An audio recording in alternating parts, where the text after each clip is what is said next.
guys for attending. We appreciate you coming to our community meetings. So we typically hold them monthly in the mornings, and this year, just ultimately to hopefully meet everyone's schedules, we're going to start to break them up for mornings and evenings. If you haven't met me yet, I'm Kristen, the chair this year of Ridgefield Main Street. And I really appreciate you coming, and we're super excited to hopefully hear from our speakers about some updates going on here in Ridgefield, and then just also some other programs that could be really supportive to our community members here in downtown. Tonight we're first going to hear from Steve Stewart with the City of Ridgefield, so the city manager, and then we'll be hearing from Dr. Rodriguez with the Ridgefield School District. And then we'll be hearing from Jen Lawrence with YMCA and all of their status updates. And then we'll be ending tonight with Lisa Smith of the Washington State Micro Enterprise. So we'll just kind of get kicked off. One thing, if you're not super familiar with Ridgefield Main Street, first I do really encourage you to follow us on social media or check in on our website. So we do have community meetings that we post a lot of the time. We have lots of volunteer opportunities if you'd like to get involved downtown. And we do have a few really great programs for property owners here in downtown with our facade enhancement grants or our moolah. I'm sure most of you are using your moolah. When you spend your moolah, it actually makes a huge difference. So we have tens of thousands floating out from the last 7 years, and we'd love to see that injected back in downtown. We also offer a tax credit program with the state of Washington. So if you'd like more information about that, we can follow up at the end of the meeting. We have some handouts as well. So thanks again for attending, and we'll turn it over to Steve Stewart.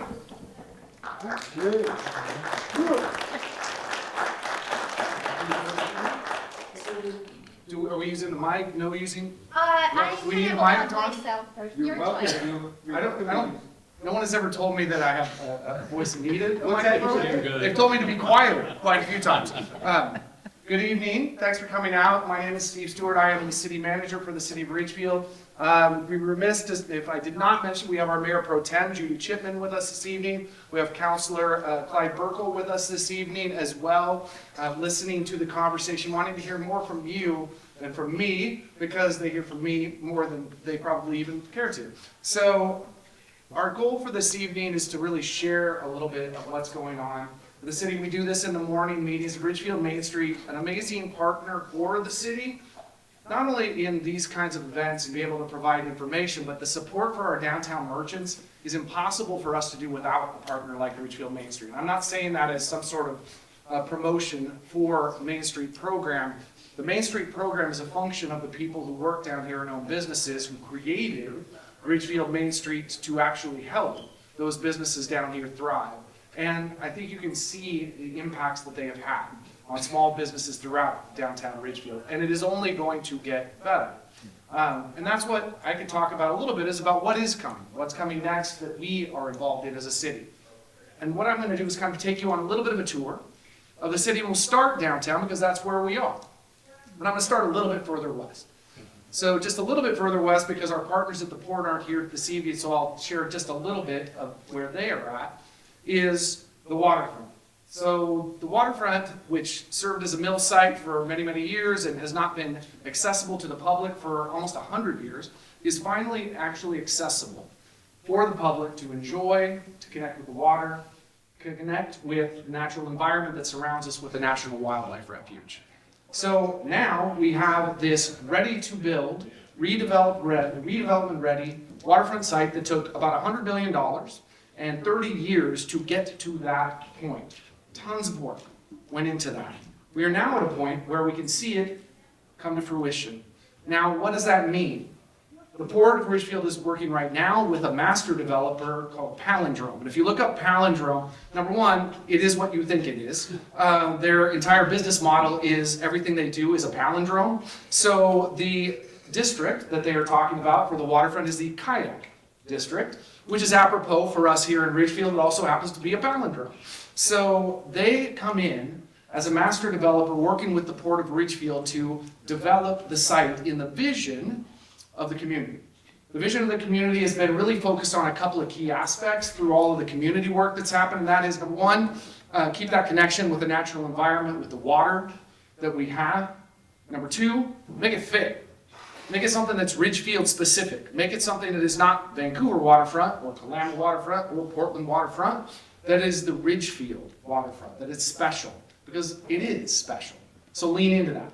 Those are a couple of the key aspects that the community provided to the port and to the city through the public process. And that means an 8-acre public park that has a master plan that was developed and is ready to go forward. It means a mix of uses that include primarily commercial retail and office, a little bit of residential above retail, spots for people to actually live, work, and play. And again, design that fits for where we are and what we are. And one of the key pieces of that ties into where we are here, which is how do we tie that into the downtown? The city looks at the downtown and the waterfront as two very distinct, independently able to survive areas, but they have to be integrated. So one of the first things we've been looking at is, number one, there's the grade separated overpass. So making sure that there is a safe way to get in and out of that waterfront, because as many of you already know that have been here a while, we had the at-grade crossings, and when the train decided they wanted to just hang out for a while, they would just go ahead and block those at-grade crossings. They also created an unsafe passage. So that was the first thing that had to happen, is that you needed to get that grade separated overpass done. But that's only one of them. What about on the north side of downtown? How do we connect up? There's pre-design going on right now for a multimodal grade separated overpass at Division, where there used to be an at-grade crossing. So that's important because it provides other opportunities for people to connect between downtown and the waterfront, because that connection is key. The second piece is, how do we actually draw people into that? One of the things that you will see, and you'll actually see this at our first Saturday event on, I believe, May 3rd, is our first Saturday, our spring celebration. And the spring celebration is not only the 10th anniversary, crazy, it's already the 10th anniversary of our first Saturdays, which was a program created by the city working with our downtown merchants to bring people downtown, to remind them that if you just come down the hill, there's this amazing downtown. But we're also going to be celebrating artwork, metal art, that's going to be placed on the pedestrian safety screen on the Pioneer Street overpass. Amazingly beautiful. I can't even really describe it. It's copper, blue, birds flying, attached to the overpass. Why? Placemaking. To be able to actually connect people with place. And it won't just be down here. 2 weeks later, you will see pedestrian safety screens installed on the I-5 overpass. And on the I-5 overpass, they will have that same flock of sandhill cranes flying toward the downtown and the waterfront. Identifying Ridgefield, creating that kind of quality, unique charm that we have. So those are a couple of things that are starting to draw people in, and that you'll see over the next couple of weeks, see those get going. Other things that we try to do downtown, I already mentioned one of them, that's our events. May 3rd is the next one, celebrating 10 years of our first Saturdays. But they happen obviously every first Saturday. We have our concerts at the park that will continue this summer. Those will likely be moved, they'll go between Overlook Park and Davis Park. And you'll continue to see events throughout the summer and the year, because that's what we like doing with our partners, to be able to try to, again, bring people into this amazing historic downtown that we have. The next thing is right across the street. And that is an empty lot that has been surrounded by fence. There was a lot of loud noise. There was a lot of shaking for a little while, sorry about that, where they were actually digging into the ground to get rid of some contamination in the dirt across the street, in what was a dry cleaner for years that dumped chemicals into the soil and that needed to be pulled out, remediated, cleaned up so that it could be redeveloped.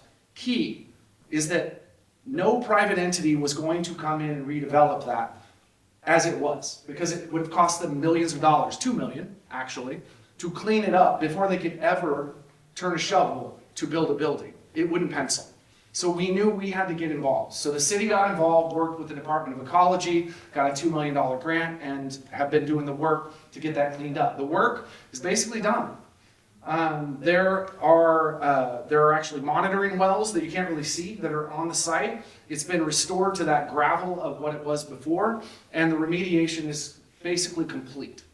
What you will see next on that site across the street is about 2/3 of it is owned by the city, 1/3 of it is owned by a private owner.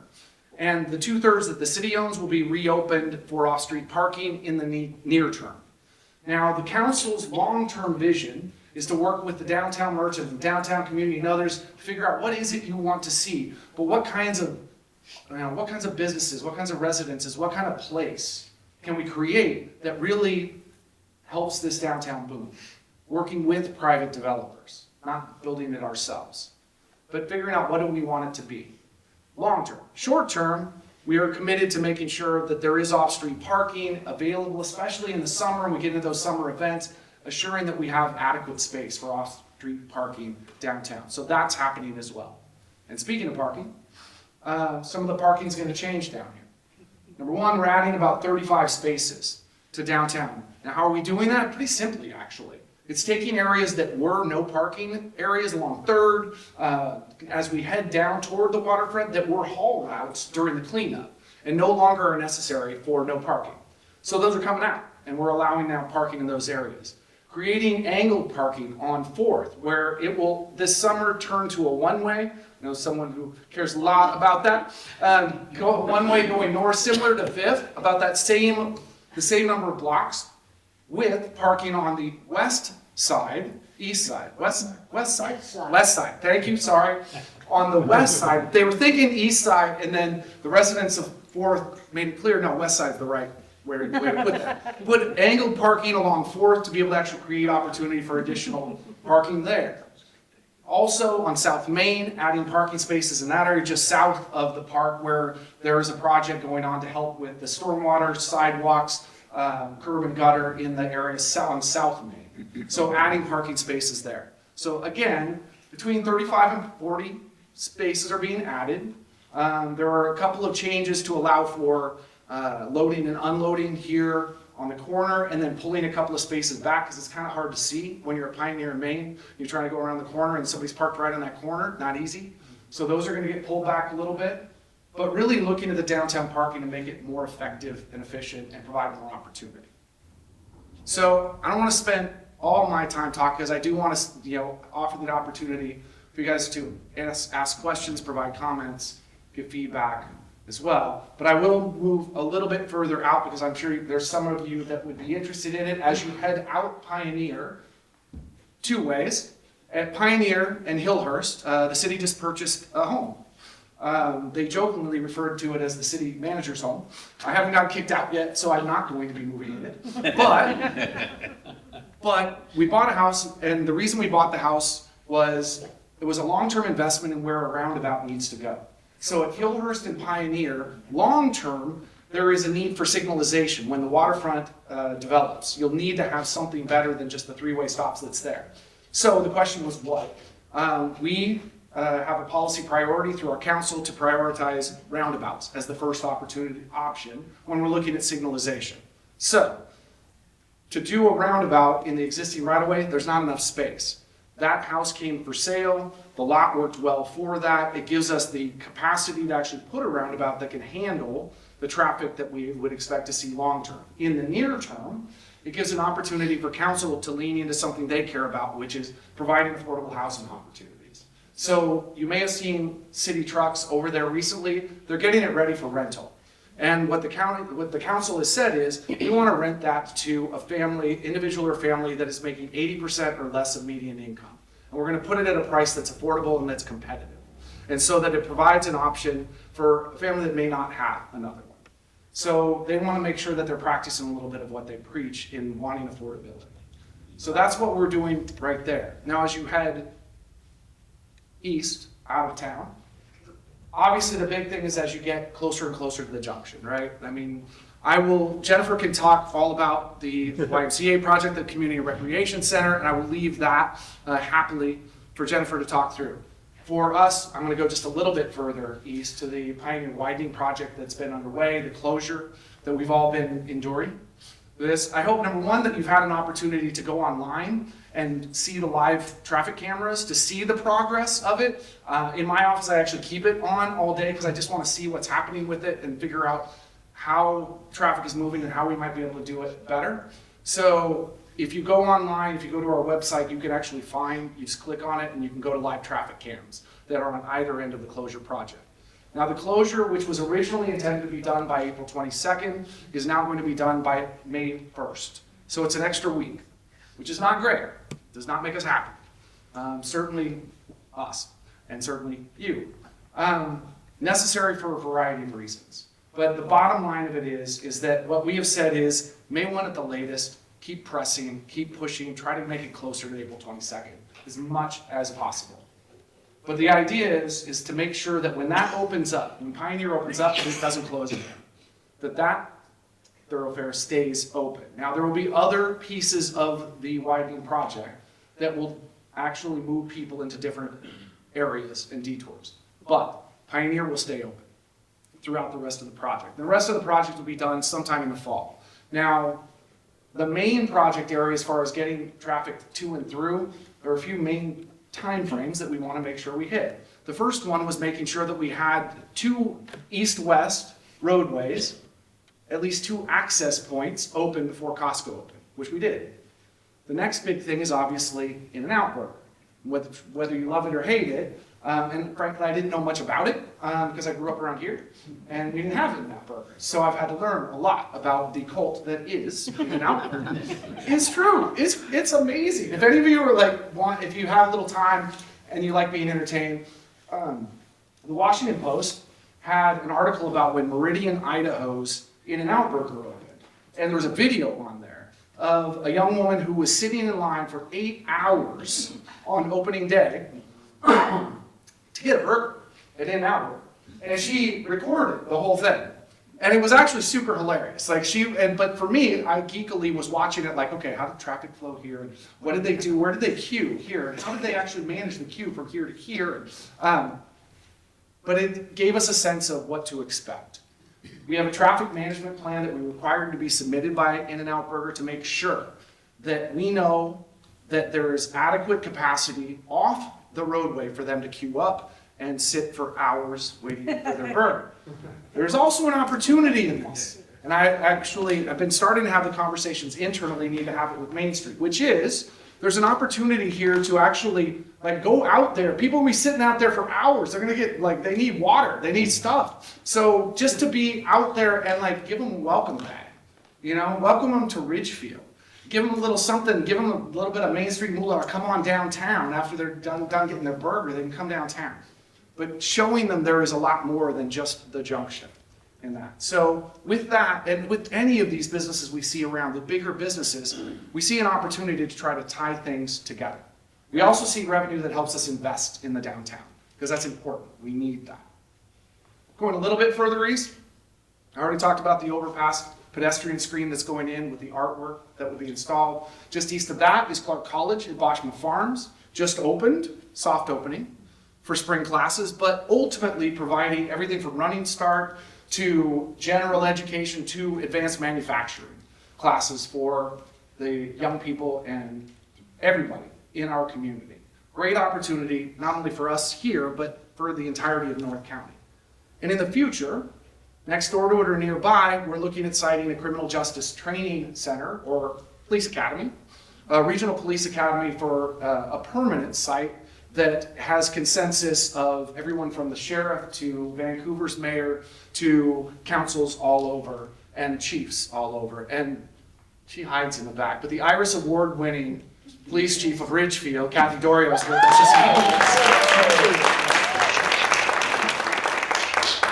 She's great.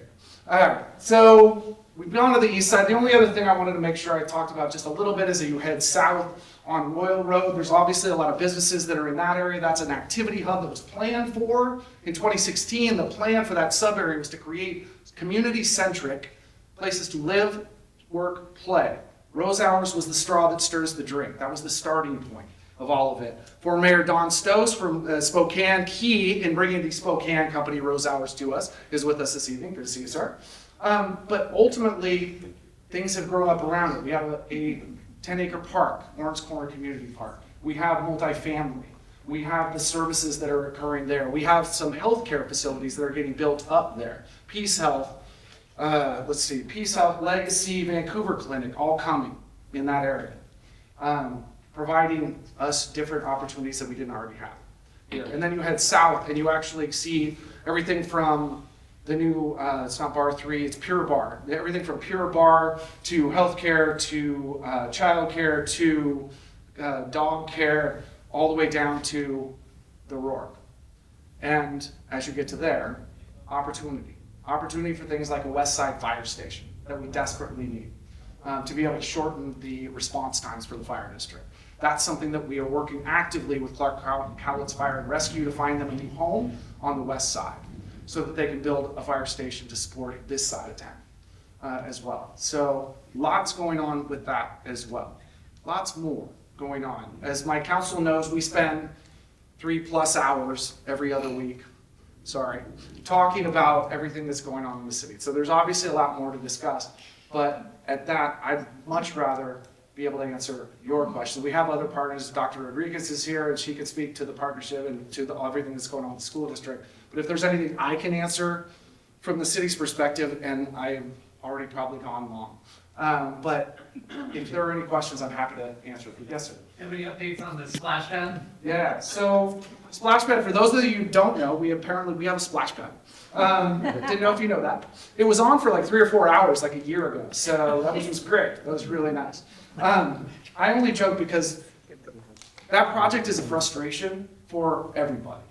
Nobody more so than the people that work with it every day. Like the team, our team at the city who's been in that vault and on that pad day after day, month after month, trying to get that thing to work, they're more frustrated than anybody you can imagine with it because they want what you want, which is for our kids to be playing in. The best day was when it got turned on, didn't tell anybody. This was like weird, it was just trying it out. And within 20 minutes, there's 15 kids running around in the splash pad. Those are the days, those are the moments that fill your cup in our world, in public service. So where we are now is there's been a lot of analysis trying to figure out what is wrong. What is going wrong with that thing? We brought in 2 different companies to do an analysis of everything from the vault to the piping to figure out where the issues are so that we can evaluate solutions and how to get that thing running. We are in the final throes of putting that plan together. I cannot give you the answer to when's it going to be on. I don't have that yet. What I have right now is I have a pretty darn good analysis of what's going on in the craftsmanship and the construction defects that have occurred through this. And there are significant construction defects associated with the project. So our next step is figuring out, all right, how do you fix it? How do we get that done? And we have a really good company that we're working with that helped with the initial design of it and does construction of other ones and didn't do the construction here that's helping us figure out that plan. So what I would tell you is within the next month, that plan will go public and we'll let everybody know, this is where we are, this is where we're headed, this is how we're gonna do it, here's the deadline when it's actually gonna be turned on. And my hope is that years from now, there will be scar tissue, but there will also be a splash pad. But ultimately, it darn well better not be years from now that it's on. It's just years from now when we actually forget about the pain that it took a little bit to get there. But all of that is to say, some of it is legal because obviously with construction defects, we need to be a little bit careful about what we say and how we say it because there's a lot of evidence that we need to provide as to what occurred and who's responsible. So, yes, sir. Appreciate everything you've shared with us. You had made a comment about the overpass going plan on the vision for multimodal and the additional parking. One thing that I don't hear enough about, it's a little bit self-serving, is bicycle infrastructure. And like I rode my bike here, I live about a half mile from here, and I feel like more of a focus on bikes would alleviate a lot of pressure from parking, from traffic, encourage, maybe transportation around Ridgefield, and whether it's something as simple as just bike stands on the curb to, more of a focus on bike lanes. I think that's something that I would love to hear more of attention to. Oh, it's a great call. And it's definitely something that's on our council's radar. There's no doubt about that. If you look at anything new that's being built and any of the new infrastructure that's going, including Pioneer, it's actually gonna have full bike lanes on Pioneer, which was a state highway not that long ago. One of the reasons the council was supportive of taking it back was because a state highway, when you talk to WashDOT, they're not interested in doing that kind of multimodal because it's like, it's a highway. But when we look at it, we see an arterial, we see a city street. It's just a big city street. So with every project that we've been doing on that roadway, it's, all right, let's make sure that there are bike lanes within that. Also, as you're heading down the hill, there already is a complete design for multimodal getting you down through the curves, because that is an awful space for bikes, for anybody, but like if you're not in a car, but that's not a good space for it. So if you go 35th, if you're headed west on Pioneer and you get to 35th roundabout, it kind of kicks to there's a little bike path, there's like a path that kicks to the north. That's Old Smythe Road. Old Smythe Road, we actually have the right of way for most of it, and we have a design that takes that all the way down to Reman Road. And the issue with that is there's one property between where we have that path and Reman Road that has yet to develop. And so we're trying to work on, all right, do we wait until that one develops and then work with that? Or do we just say, all right, it's not gonna happen development-wise, so let's go ahead and get it ourselves. It's off the roadway, you have to do it up the hill because there's just not enough space. It's an ancient slide zone in that area. You don't have enough width to be able to do bike path there, so you go up just on top of the hill, so you're just off of it. And then you can also do it really wide and really nice.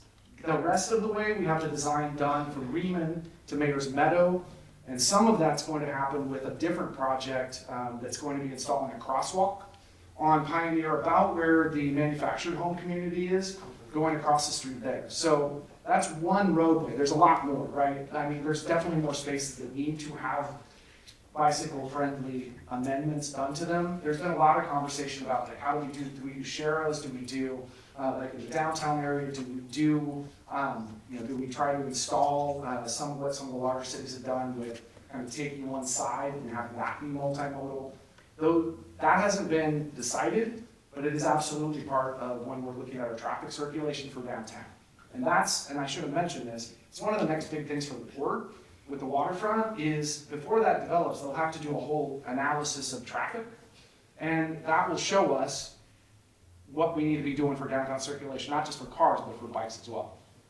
So, but yeah, it's a great point. And it's like, we see a lot of people riding bicycle around here, and it's important that we take that into account. I will say one thing real quick though. On that, one thing we are going to be talking about and the council wants to talk about is the rules associated with e-bikes. Because that's a significant issue that we're now facing, and those e-bikes go fast. And there's kids on them, and then they got the little scooters, and they got the, they've got the ones they stand on. The scooters and the e-bikes and all of that are definitely something that are, something we gotta figure out. The rules and regulations, we don't want anybody to get hurt on that, and there's definitely gotta be some sort of sideboards on that, and our chief and her staff have been working on some of those rules and regs. One thing I would say, just because there's a distinction, I have an e-bike, mine's out front, but it doesn't move unless I pedal it. Yes. It's a little bit different than stuff that you have a throttle. Yes. To me, that's more akin to a motorcycle. Exactly right, So yeah. just as long as, I don't want people to just automatically vilify e-bikes. No, exactly. It's a really good distinction because like you see the e-bikes where you have to pedal to actually get them going. Then you see ones that just have like just a thumb throttle. They're basically like a motorcycle at that point. So yeah, very different for sure. I know I want to be respectful of time and of this other speakers here. Is there any other questions before I? Yes, ma'am. Yeah, so I'll say I love roundabouts, absolutely love them. Oh, but But there are places they really do not belong because they don't work. And it seems to me, Pioneer and Hillhurst, there are certain times of day, like when school gets out, you will never get off of Hillhurst if you're trying to come down that hill. Because the cars are just gonna keep going straight through, you will never get a gap. it is a great point. It is a great point, and as part of the traffic impact analysis that will happen for the port project on the waterfront, that's what they'll be looking at. They'll be looking at, here's the impacts, here are the traffic flows that we can reasonably anticipate, and here are the methodologies that can help us get there. Now, while we have a policy priority for roundabouts, the policy priority is look at them first, but understand they don't fit in every circumstance. And the two good examples I can point to, one of them is the one at Hillhurst and Royal. That was a signalized intersection for a reason, because the roundabout didn't make sense given the traffic flow and the types of traffic with schools. there, because roundabouts are great for moving people. They're not great for pedestrians a lot of times. And so when you have a ton of school kids that are going back and forth from it, that was one of those times, plus with the topography, that it didn't work. The second one is on the east side. It's one of our newest, and it's at 5th and, I think it's like, I forget what it is, Union Ridge Parkway. So 5th and Union Ridge Parkway, there's a signal right there. That was another one where a roundabout was looked at because of the type of the traffic being primarily industrial traffic and kind of the cross sections of it. They said, the engineers said, no, this is better suited for a signal. So it is not a panacea, you're right, and it is not something our council has said, no, it has to be, I don't care about the circumstances, it has to be a roundabout. That's just where we start, so, because you need more right-of-way for a roundabout than you would for a signal, so you kind of start at that outer envelope, knowing that the price of that land's only gonna get more over time. So better to lock it up at this point, just in case. All right. Thank you very much. I'm gonna be here for the rest of you. If you have any other questions, I will be here, but thank you for your time and thanks for coming. Appreciate it.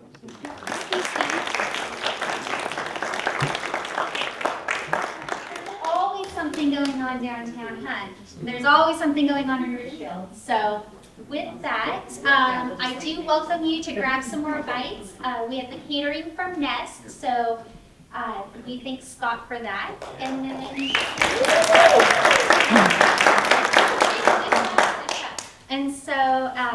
and then we'll transition to hear Dr. Rodriguez with the Ridgefield School District.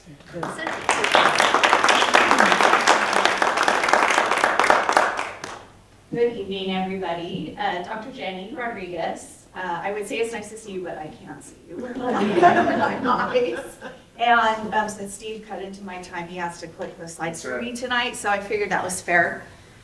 Excited to be with you. Many of you I've seen in other venues. I wanted to just share with you a quick update, and then I will open it up if you have burning questions that you'd like me to address. So just a couple of items to share with you. I wanted to just recap for you. For those of you that don't recall, I've lived here in Ridgefield for about 9 months now. As all Ridgefieldians, I have to tell you how long I've lived here.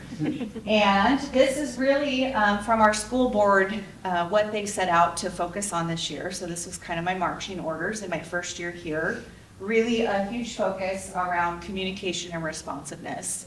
And we've worked really hard to communicate more clearly, more often, and in more formats than what the district had maybe previously. So we've relaunched the quarterly mailers. We have some interesting different things happening on our website, and we're trying to communicate out with families and community as often as possible. And if you are a Reflector reader, I'm doing like a monthly little op-ed in the Reflector. So just really trying to make sure that everyone in the community, whether you have students in our schools or not, are informed about what we have been working on and doing. We also are going to be launching our strategic planning process, so I'll talk about that just a little bit in a moment. And then when you think about school districts, there's really two sides of the house when we're thinking about a district office or central services. When we think about schools, we often think about academics and kids and teachers and school buildings. But of course, we also employ about 500 people. We're the second largest employer here in the city of Ridgefield. And so you have payroll, and you have human resources and insurance and all of those types of services as well. So really looking after all of our resources appropriately. On the student outcome side, we have been digging into achievement data trends, being really upfront, I would say, in our board meetings, and I encourage you to attend sometime. Our first board meeting of the month, we do a lot of celebrating, so you get to hear a lot of great stories from our students and their families and our staff. And the second board meeting of the month this year, we've been doing what we're calling State of the School Address. So each month we've had a different one of our Ridgefield schools come and share with us all about what they're working on, what their struggles are, and what their bright spots are. And it has been a wonderful opportunity to hear about all the great work that is happening and the work that we're continuing to move forward on. We also, on the business side, really wanted to explore what do we do about the bond situation. And as you know, we were able to come together with a lot of feedback from you all and members of the community and our staff to come up with a creative solution in order to get another school built. So big thank you to our community and for the support. We were successful with our educational programs and operations levy this year, as well as a capital levy, which is new for us here in Ridgefield, but not a new concept. And we see a lot of districts going to that now with the challenges of passing a bond. So excited to be moving forward on that. We also have a considerable amount of deferred maintenance. So if you listen to me speak at any time during that levy process, you know that our elementaries, they're quite aged. And they don't age as well as wine maybe. So Union Ridge, which is, right down the road from here, is over 70 years old. And there are just things that after 70 years start to wear out. I love a big, beautiful old home, but having had one of those at one point in my lifetime, there's just things, right, when you live in an old home that start to fall apart, that just need more repair, that are more effort to take care of. And so there's a lot of deferred maintenance. We're working really hard to pull together a master list of all the things that need to be done across all of our campuses. We've done a lot of work digging into the current conditions, so we conducted a condition survey as part of that levy process to seek some funding from the state for construction. And we've been going through water testing this year, checking for lead and replacing old fixtures, and a variety of other projects to ensure that our schools are safe and in repair for our staff and for our students. So funding, you've probably heard some things about school funding. We could spend the whole evening talking about that, but we won't do that. You might be wondering about the check, plus, plus. I give myself grades because I'm a teacher by heart. So I feel like they're doing really pretty good job on the business and operations. We have turned over a lot of rocks this year, to be honest, and we're working very hard to put systems in place. Board also gave some priorities to me personally and my role as the superintendent. So this is what I would say the other part of my report card as the superintendent, and really focus on relationship building. We have overhauled our hiring process, so we've included many more staff, labor leaders, and even parents in the process of hiring for administrative positions for this next year.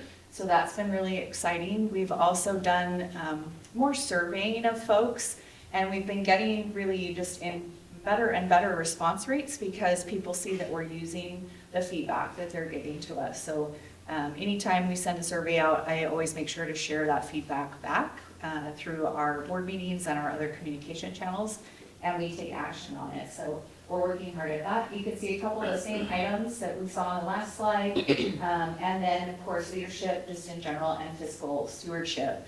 Ridgefield School District has run a deficit budget the last 2 budget cycles. So it's really important to me coming in that we reconcile that for next year and get ourselves back on track.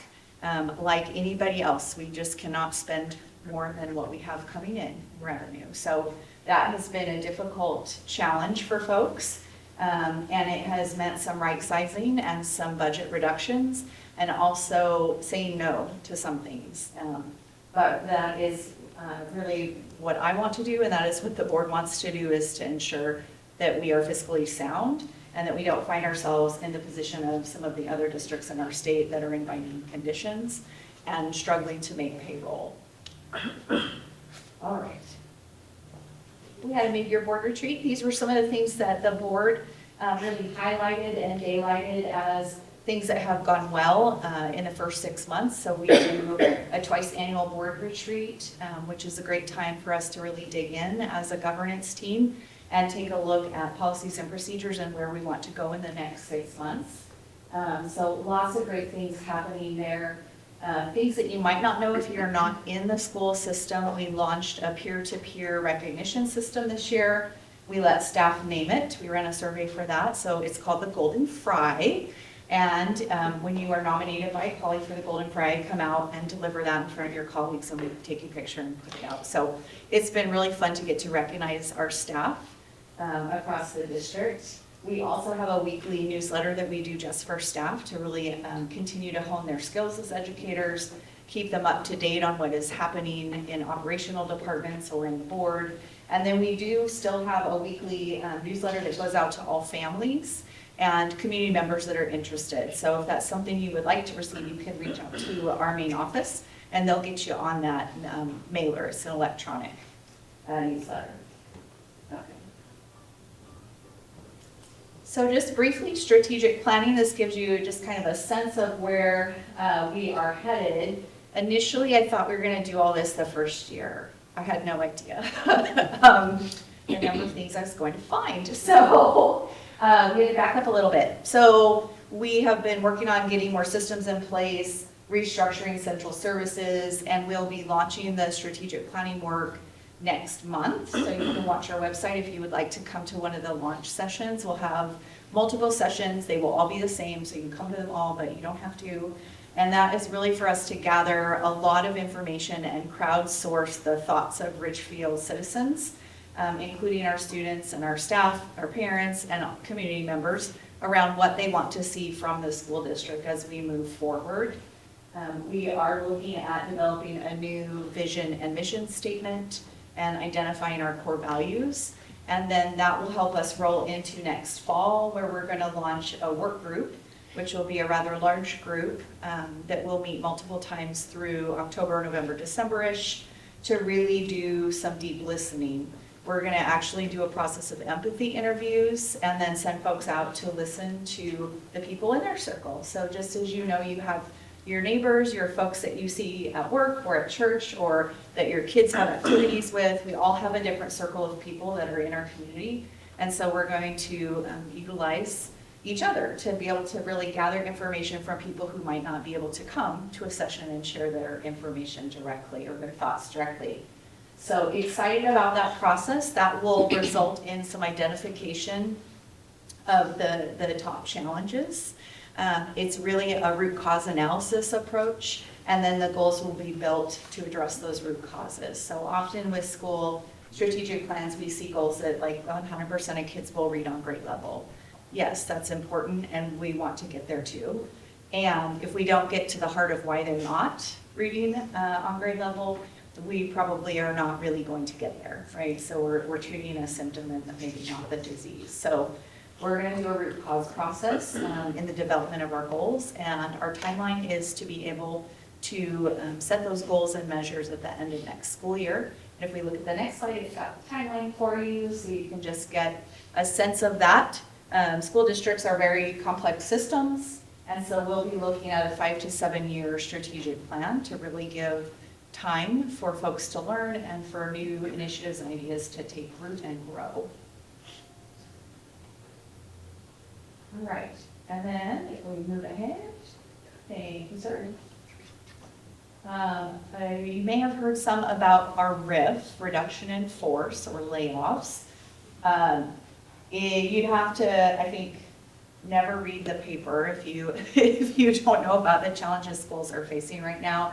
Our neighboring districts have had to lay off literally hundreds of educators over the last few years. Evergreen School District has laid off over 100 the last 3 years in a row. Vancouver's had fairly significant cuts and another round coming. Washougal's looking at additional cuts, and they had fairly significant cuts last year.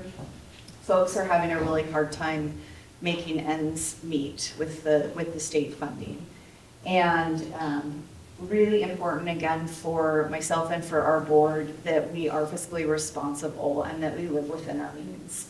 And so we've had to make some really tough decisions this year around the number of staff and exactly which positions we're going to continue into the future. Super important for us to maintain jobs as much as possible, but also to ensure that we get on a path to not be in a deficit budget moving forward. So we've taken a lot of information. We've also redone the modeling for student enrollment growth this year, something that I think will be a little bit tighter and more accurate. Part of that deficit has come from overestimating the growth in student enrollment over the last couple of years. So there was a time where we were growing by 10% or more every year here in Ridgefield in terms of the number of students enrolled in public school. We're down to about 2% now. So as you see, the house is continuing to go up, but not at the same pace.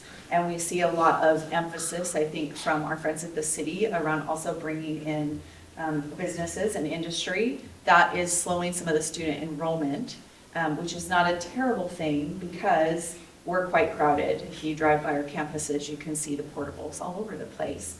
So just wanting to make sure we're honing in and really right-sizing our staff to match the size of our student body. If you want to go to the next one. There's also been some talk about what are all these new administrators. If you look at our Facebook, we've been making some hiring announcements later.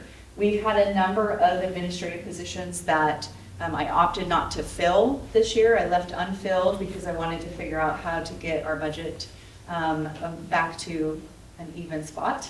And we have some positions that we will no longer have next year. We have some folks that are moving on to other things or just positions that are not the best use of our funds at this time.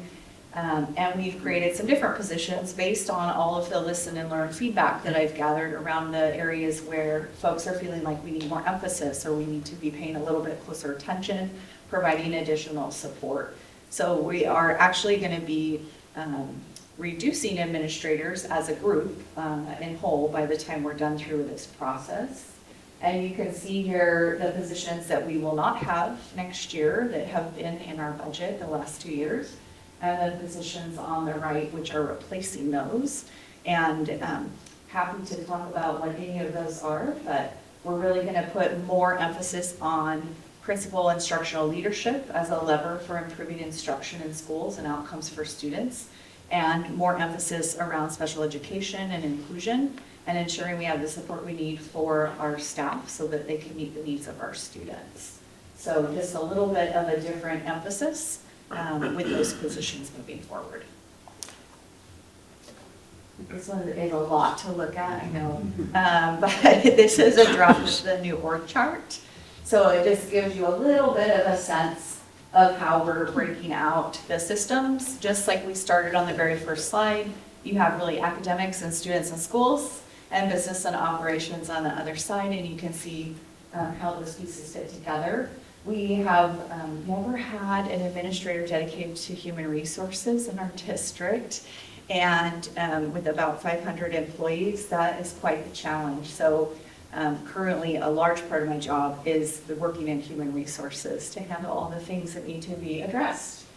So I will be so excited on July 1st when Luke LeCount from Battleground School District comes and joins us here in Ridgefield. So you'll have to welcome some new faces, but we're very excited. We have a few new administrators coming from external to our district, and we have a few folks within our district that have been promoted into administrative roles, which is really the best of both worlds.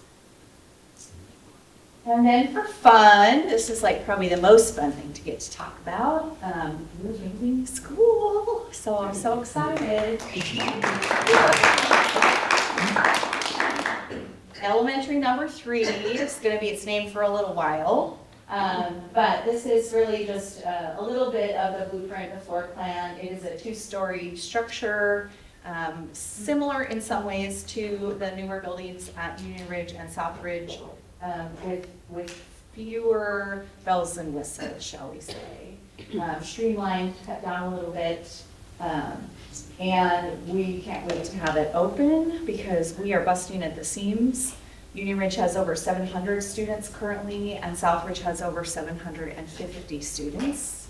And we are still enrolling students on a regular basis, and that is without 5th grade at the elementary, which if we had pulled our 5th grade back, we'd be back to the like 900, 950 at our elementaries, which is the size of some high schools in our state. So that is a lot of kids at recess. If you ever want to just like, it makes me happy, but also scared every day to see, 300 children out playing together. So we're pretty excited about this. We want to go to the next one. There's also some fun pictures.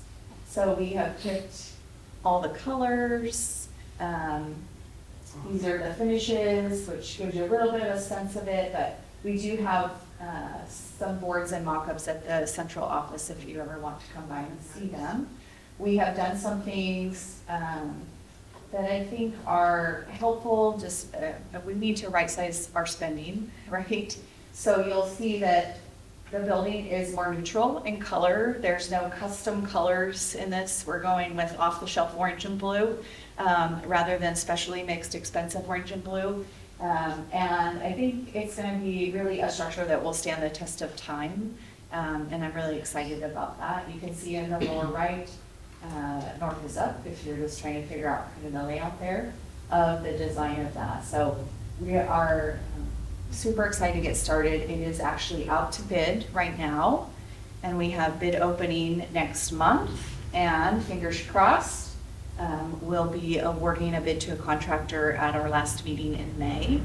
So pretty excited that we will be breaking ground for real in early June, and we will have a fun, fancy groundbreaking ceremony on May 18th, and everyone is invited. So we'll be out at the site on that day at 1 o'clock to celebrate and have some fun and see some kids with hard hats and shovels, and who doesn't want that? So pretty excited to get started on that. We are so far on our timeline, despite code changes and all kinds of things with tariffs. And so every day I'm just like, okay, hopefully all my building materials will get here in time. So excited to get going on that. And with that, happy to answer or address any questions that anybody has this evening. Yeah. What is the expected open date for the new school? Fall of 2026. Thank you. It's a very short 14 months away-ish. Well, I just wanted to make a comment. I was at a club meeting on Monday that almost half of the ladies in attendance were teachers. And they actually had some very positive things to say about you, how visible you are to them. They did talk about limits, and they thought that those were being handled well. So, you know, when people are speaking in an environment that doesn't really matter what they say, I was happy to hear that, you know, that they were happy with the job that you're doing. And even though these are lots of changes and some not easy, that was some candid feedback that they talked about. Yeah, thank you. Appreciate that. Yeah, I know we also, I think this community has a little bit of PTSD about teacher strikes. And we are actually starting bargaining next week, and I'm very hopeful. And I think our labor leaders are also very hopeful. I've worked really hard, but they've also worked really hard to build strong, positive relationships between the teachers union and the district. And so I have at least one person that's going to owe me a cup of coffee if I get this done before the end of the school year. So if you want in on that, Betty, let me know. Because I really like coffee. Any other questions? Okay, thank you so much.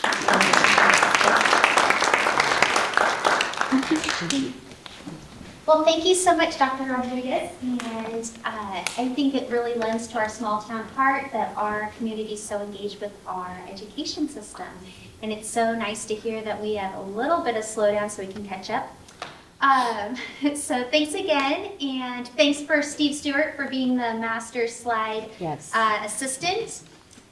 We are going to move on to Lisa Smith. So she is joining us with the Washington State Micro Enterprise Association. And thank you so much. We'll get started.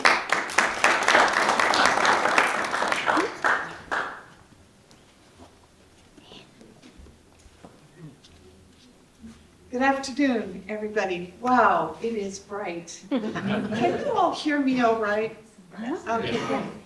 Well, first of all, I'm just really honored to be here. Mary Kay invited me to speak. Actually, it's Mike Bomar with the Port who invited me to speak here tonight. And I'm super honored to be here. My name is Lisa Smith. I use she, her pronouns. I work with the Washington State Micro Enterprise Association. And you say, what is that? We are a nonprofit that works with nonprofits all over Washington that help the very smallest under 5 employee companies. Now, just out of curiosity, how many companies in the state do you think there are with just 5 or fewer employees, like piano tuners and dog trainers and web designers? Just take a guess. Go on.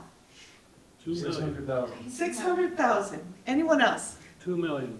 2 million. Nice. Actually, there's about 400,000 plus.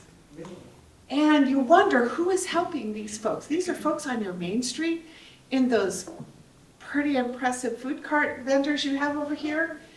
And so what we want to be able to do is make sure they have the quality technical assistance they need.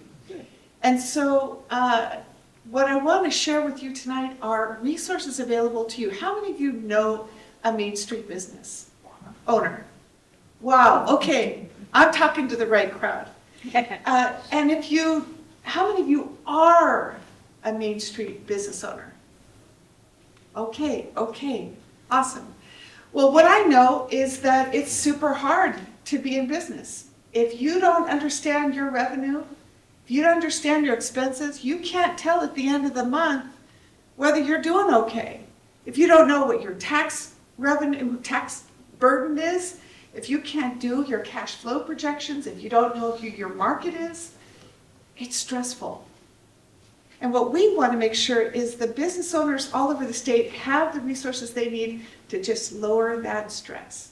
Because when you have your business house in order, you're actually able to see opportunity and pay attention and act. And if you don't, you're always kind of wondering where things are. You're not quite sure what's happening. And so what we want to do is release the burden there and enable nonprofit partners to serve. Now, one of our partners is Main Street. I'm super excited to be here with Ridgefield, but I haven't really had much time here, but your Washington Main Street is an incredible leader in the state because they're there all the time listening to what business owners need, to really understand what it takes to have a Main Street thrive. So what we're here to do is just help you understand what resources are available to you and the businesses that are here in downtown. Cool? Cool. Okay. And super excited you rode your bike here because cyclists are the key to life. I just want to say between you and me. Okay, so our association works to lower the barriers to business ownership. Next slide. And the way we do that are 3 key domains. One is grant making, one is training and technical assistance, and one is resource coordination. And what we know is that if the business can't find the nonprofit partners, how are they going to reach them? How are they going to know where to get business planning support or help with their taxes or help with marketing? Where are they going to go? So we want to build the capacity for businesses to do that. And the way we do it is with our partners. And we are serving 150 nonprofit partners in Washington State that are working with entrepreneurs with disabilities. They're working with farmers. They're working with small-scale manufacturers. They're working with creative economy businesses all over the state. So, next slide. As I mentioned, there's my picture again, same blouse, like I've got 4 jackets, and they're all in these pictures. But we do trainings so that the nonprofit partners that are working with businesses are really skilled. Because you know that bad business advice is actually worse than no business advice, right? So we do these training programs, how to work with entrepreneurs with disabilities, how to help them access credit, how to help businesses actually pay attention to the circular economy, make money actually managing their waste better, for example. So we are here to help nonprofits like Main Street, like Business Impact Northwest, like Ventures, and others really sharpen their saw. Next slide. We also are a grant maker. So every year we grant out $2 million to these nonprofits so that they have the money they need to hire the trainer, to get the curriculum in place, make sure they're helping those businesses find access to financing. So here, last year we funded 80, yes, count them, 80 nonprofits all over Washington. And these are in rural Eastern Washington, rural Western Washington, Pacific County, Wahkiakum County, all over. And these nonprofits are serving every kind of business you can imagine. And so our grants are really powerful. So I have a slide later that'll tell you why this is important and what happened as a result. Next slide. So, and this is a slide I was going to share. So just that small group of 80 nonprofits reached 5,400 businesses. And I'm not talking about a business coming to a workshop, just like one event. These are deep services. Walking a business through the process of writing a business plan. Helping an entrepreneur understand cash flow projections. Really, really helping that business understand what they need to be successful. We also know that 19% of our grant funding went to rural nonprofits, helping rural-based enterprises. And we want to just make sure that we can build our capacity to serve these businesses better, all of us. And just out of that one little small grant of $2 million to 80 nonprofits, we helped businesses generate 849 jobs. I know and you know that you can have a big Amazon and Boeing, and they're great, but really the backbone of our economy are your Main Street businesses. And if they have access to financing, and they know where their market is, and they can increase access to that market, and they can build their strength, they're going to be hiring people and making your Main Street stronger. Next slide. Here's the last part. This is the most fun. So Evergreen BizLink is like a miracle. So for 20 years, I was one of those nonprofits helping businesses. I mean, it's a grind. It's not easy. You have small business development centers, you have the library, you have community colleges, you have economic development councils. You have all these partners helping businesses, but it's hard work. And if you're lucky enough to have somebody like you who knows where to go to find business services, you're great. But if you don't know, it's really scary to be out there and not know how to make your business grow, what to do if your business is in crisis, how to make sure you hire the right person, how to make sure you actually can find the right building to expand into and not lose your shirt, or how to get a loan and not be able to survive while it takes you to get the energy and the money you need to pay back that loan. It's scary. So we launched Evergreen BizLink, and it's super exciting. So this is a platform you all can go to right now. In fact, why don't you just pull out your phone? Go on, pull out your phone. And go just Google this, Evergreen BizLink. And I promise I'll be done in just a bit. Now, I just want you to know it's not perfect. It's pretty new. But we have met with, vetted, and connected with 120 nonprofit partners, nonprofit public and academic partners that are on there right now. We have 70 more in the queue. Once they're all on there, we're going to blast it open. It'll be on every city website, every county, every chamber, every port. It's up and running now, it's fine, but we have a little bit more work to do. Anybody have it open? Okay, just put your zip code in there. Do you see the navigator? Mm-hmm. Put your zip code. That's a good music. I love that. Okay, and then just say, financing or business support, whatever you want to do, and then just click submit. Yeah, anybody? And it also depends like how close you want your services. You could be 50 miles or 30 miles, just depending. Anyone make that submit? Any nonprofits come up? Yes. Okay, what'd you find? I just put in our zip code, I put in buying and selling a business, and 33 items, first one being Pacific County Economic Development Council. Got it, Pacific County Economic Development, Sue, you're cute there. What else? Thurston EDC, Center for Business and Innovation. Okay, it's a little bit far north, but Thurston County, they have a women's business center, they've got Ag Apex. Yeah, anything else? Actually, I need to bring in the radius, so that's probably my error. That's okay. Anyone else have something come up? Pacific County Economic Development Council. Okay, great. So here's what I want to say. We need more folks in this Vancouver area. We've got like 6 partners and it's not enough. But what I want you to know is that that resource is there. You'll also find the 3 little lines in the upper right-hand corner that will list starting up, how to grow your company. And there are resources there where you can find financing and others. So there's a resource with partners, and then there's other resources. So click to the next slide. We would never have been able to launch Evergreen BizLink without these partners, including the SBA and the Washington Economic Development Council and SBDCs and the Department of Commerce. And in the lower right-hand corner is Washington Main Street. Because we know we didn't want to embark on this unless we had hardy, strong partners. Next slide. So this is, you can keep going. This is the navigator. And I want to just go through a little bit. Yes, our former governor. We're waiting for this new governor to give us his video. But in the olden days, just like 6 months ago, Governor Inslee, Mike Fong, Lisa Brown, all did that video welcome for the Evergreen BizLink.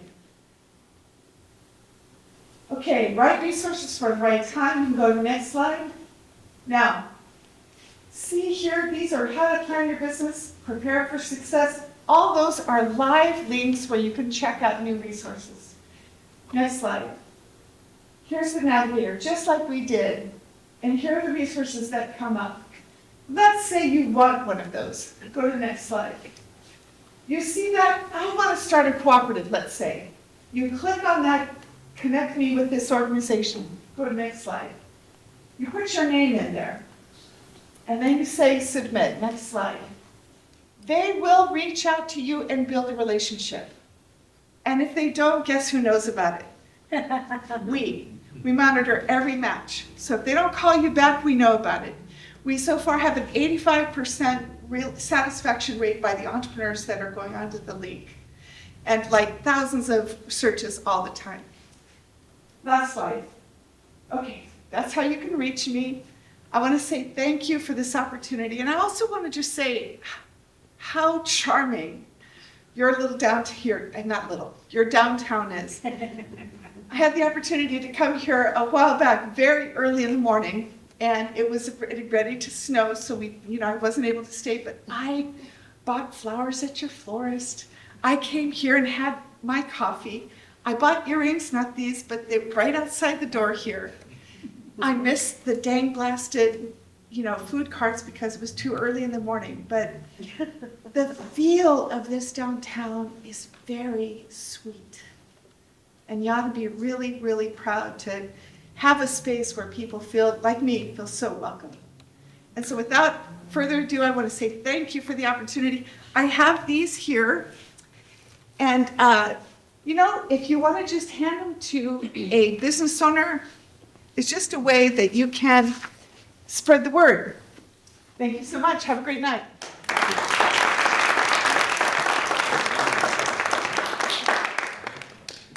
Thank you, Lisa. We really appreciate it. And we love that you, I feel like because of all of you, right, we always have that small town heart in our guests. I see a lot of people through the store that's their first time visiting, and we're so happy that you had that experience that most I hear of how friendly we are and how everyone's so kind in that small town heart. So even if we're growing really big, we just keep attracting all those extra small town hearts. So it just keeps building. With that, we get on with our fun, and we're gonna start. We should throw a pool party with the YMCA. So Jennifer Lawrence.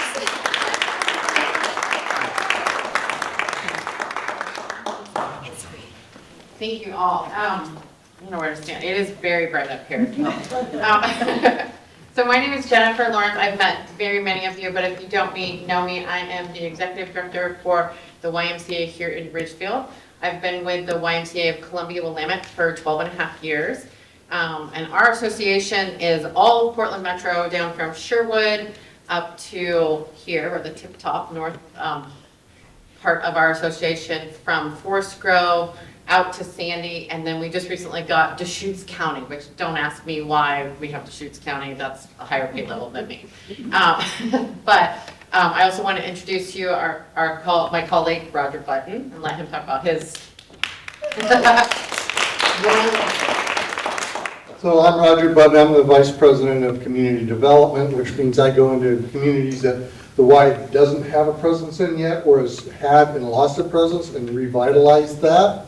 I'm also the association chaplain. I've been doing this for 19 years for the YMCA, and we just love Ridgefield.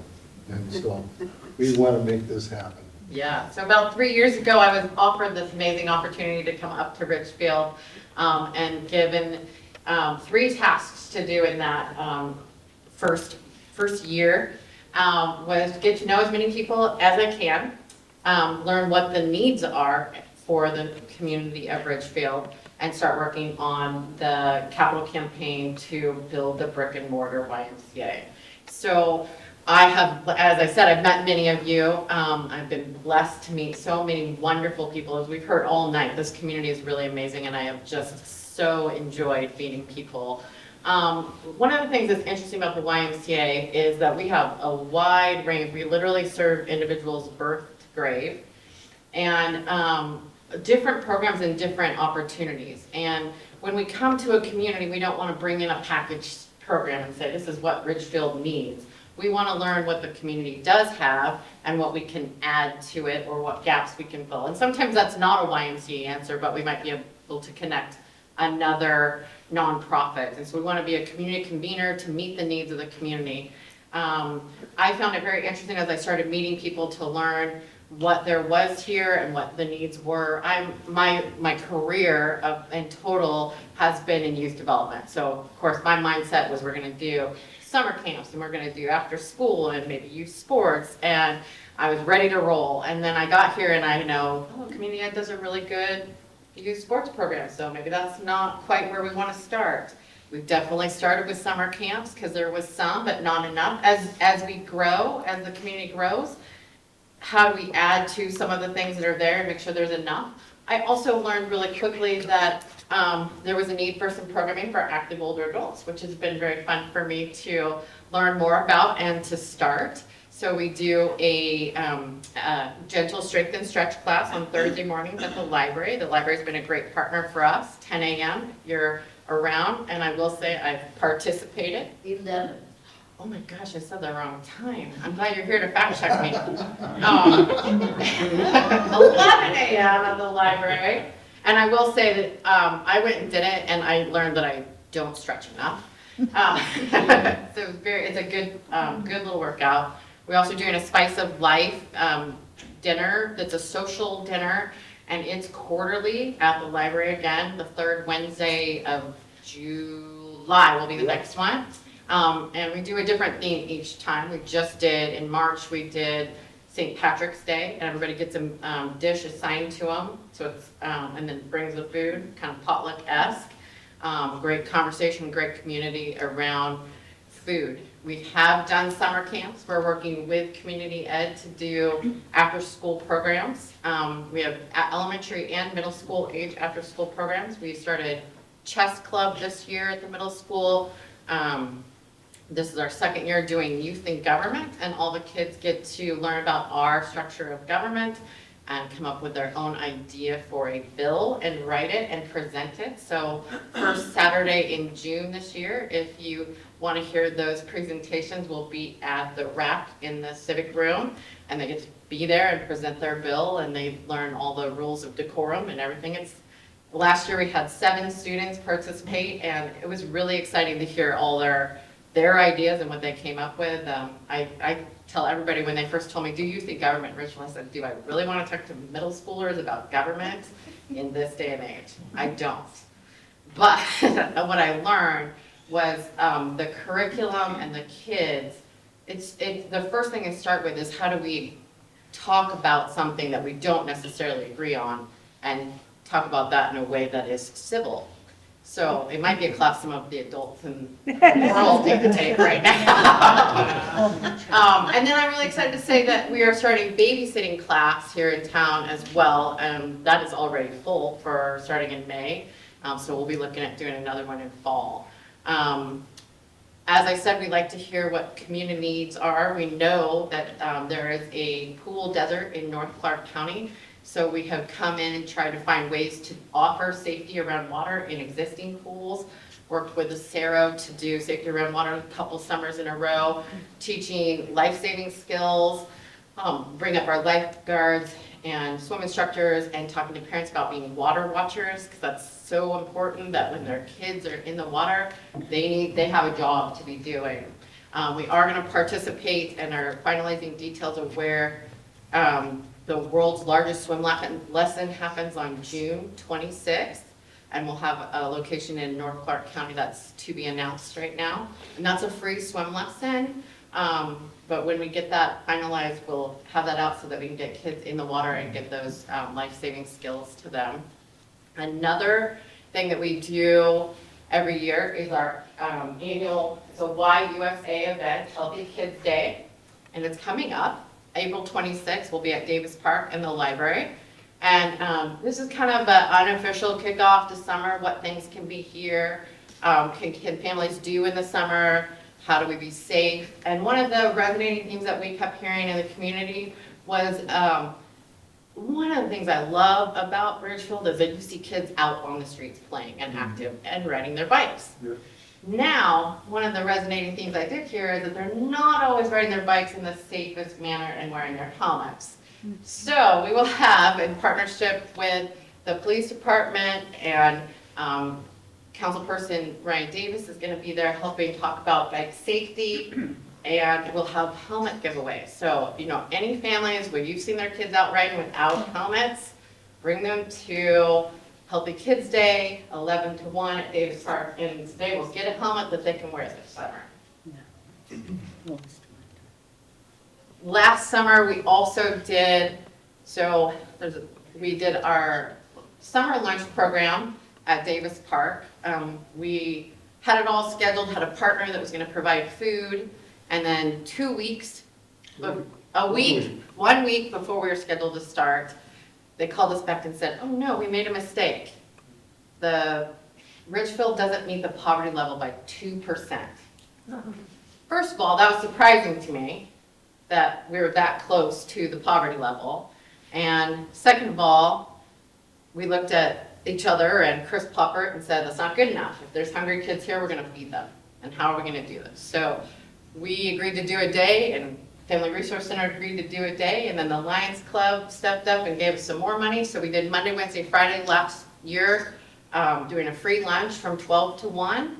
And we thought we were gonna feed kids, families who were hungry. And there definitely was that happening.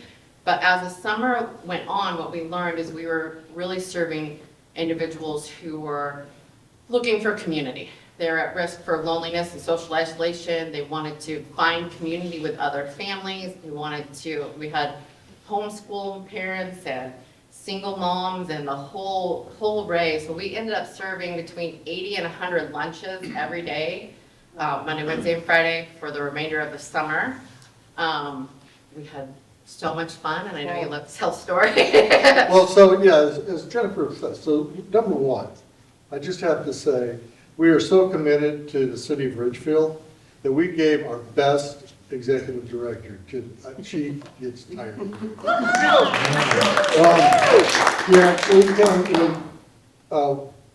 She came to me and she was offered either Clark, to be the EDA Clark, or come put a Y up here. And she came to me and goes, what should I do? I said, it's a duh. Come up here, right? And so, I mean, it's been a struggle on certain things. It's a typical thing, it's like this. But here's the thing with the why.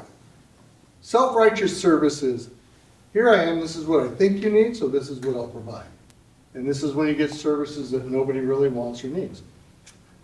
The YMCA comes in and, as she says, we listen first. It's, here I am, we don't know what you need, tell us. We don't even know if we can provide it, but we will try. So, a number of years ago, I became aware that kids were at risk for hunger down in Vancouver. We became the largest feeding site in the city of Vancouver for a number of years. Then they came to us a week before and said, hey, how about coming up to Ridgefield? I said, sure. And when that happened and they backed out, we said we can't not feed kids. We have to do this. So we found the money anyway, and we started to do this. And I know I thought Steve was gonna kill us because we drive our bus past his office blaring a YMCA song out the speakers. And we'd come up to Davis Park. And as Jennifer said, we thought we were gonna be feeding kids at risk for hunger. And the wildest thing happened. We called it the summer lunch program. People were coming from everywhere. Police cruisers would stop, get out, walk out to the park, and sit down and have lunch with their families. People were coming together and meeting with one another, especially post-COVID, where people they wouldn't normally meet with. And it was creating this huge community thing. The musicians that would usually play at Overlook Park came to play down because that's where everybody was. It was the craziest thing. We had the school teachers. Bridget would come and help. Chief Dorio was there. And so a funny anecdote story is our old CEO got into an argument with a Russian hacker, and he hacked the YMCA. And so the CEO and the VPs couldn't use their credit cards for a while because he shut us down. So Jen had to code everything through finance. And so we would go and we would get food almost every day to get this thing going. And she made the mistake of leaving me unattended. She went to the bank. And so she comes out, she goes, "What is in the cart?" And I said, "It's a huge jar of ginormous pickles." And she goes, "How am I gonna get that past finance? They're not gonna let it.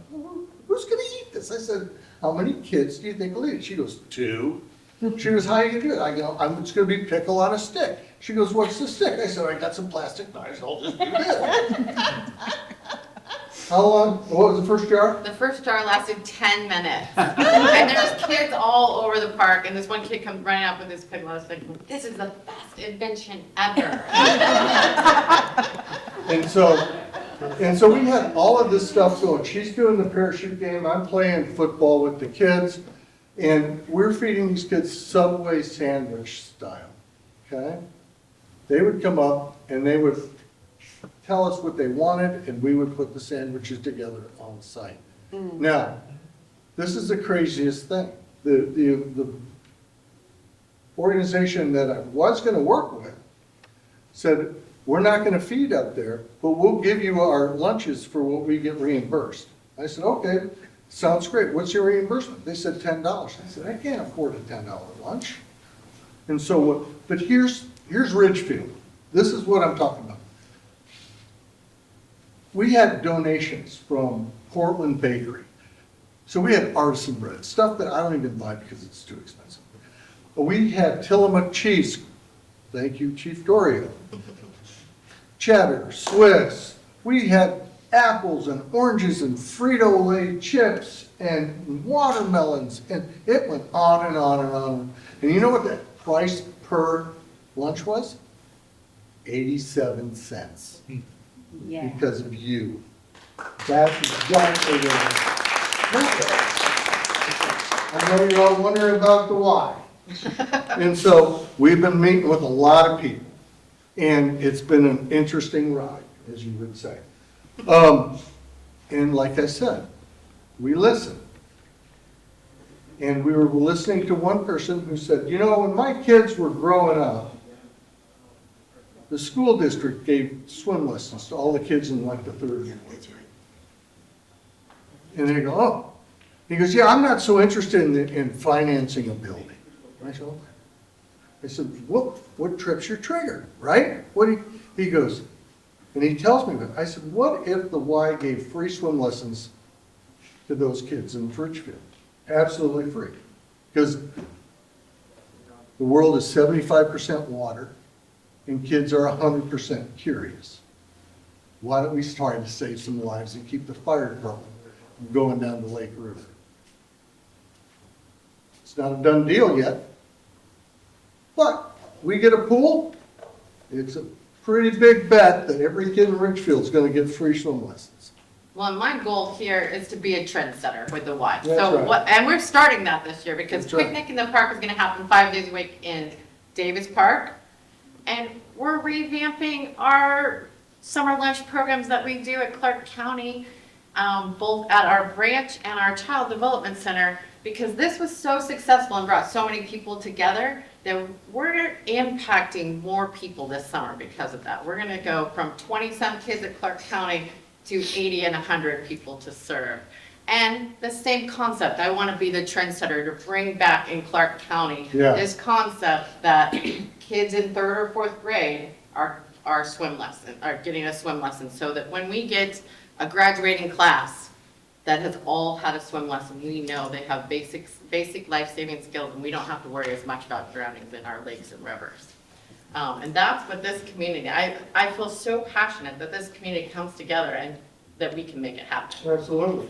Now, I know that everybody's curious about the brick and mortar.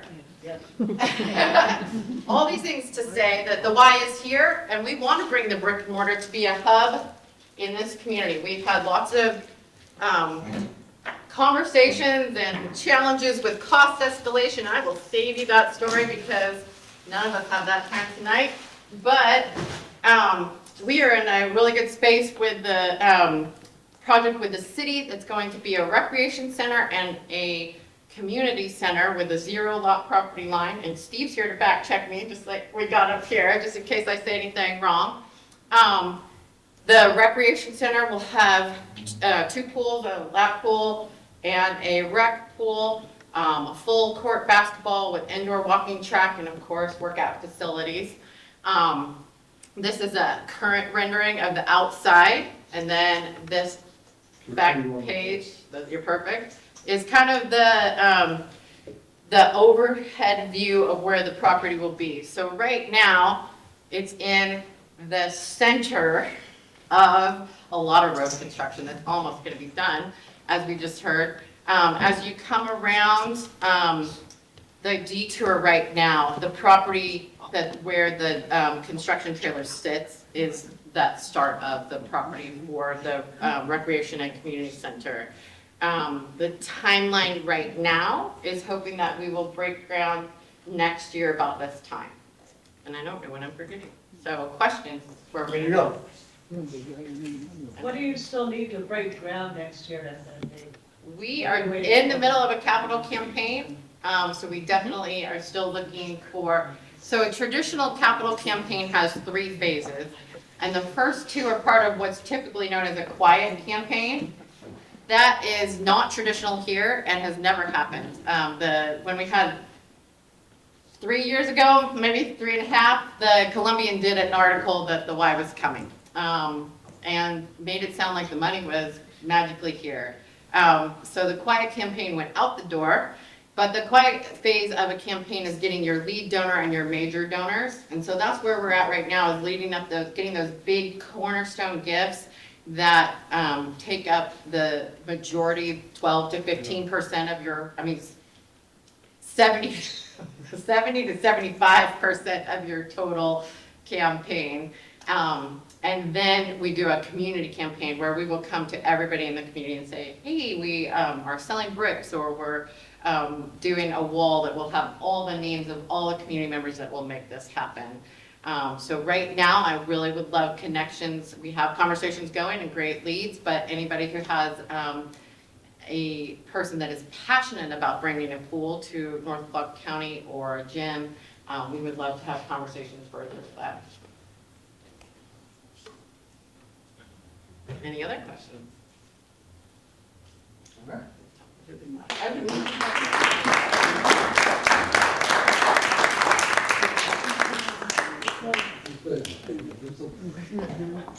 Well, thank you, Jennifer and Roger, for bringing all the fun. I did forget there's a website now too. Oh, There's yeah. a I'm website. so not used to this yet. It just happened. YMCA, RidgefieldYMCA.com is the website specifically for the capital campaign project. So it won't have our programs. That'll still be on our YMCACW.org site.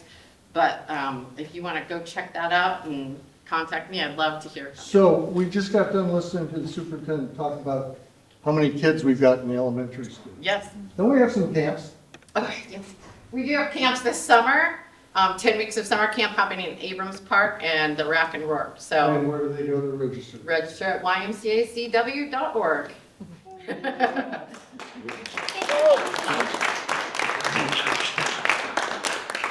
And I know some of we're probably coming right up on our timeline, but I do want to thank you again for participating, and I see a lot of familiar faces, but if you're a new face and you're not familiar with Main Street, I really encourage you to connect with us. We have a lot of events coming up, so Main Street Day is the second Friday of July, and that is focused with kids. The YMCA usually attends. And the school district usually participates in some ways, and so it's super fun. It's a midday. There's free snow cones and lots of fun. We also, of course, always have lots of different little projects that are going on because Main Street really works as a volunteer nonprofit, and it's all of the hands. So if you can show up for just distributing flyers or doing a tree well, or there's lots of micro projects that really make our downtown great. And for our new visitors, just really shine, and all of our residents, just really friendly, and just all those beautification projects are little ways of investing. So I encourage you to join us, and we'll be doing more of these evening meetings, so we'd love to hear your feedback. You can hop on our website at ridgefieldmainstreet.com. So thanks again, and have a great night.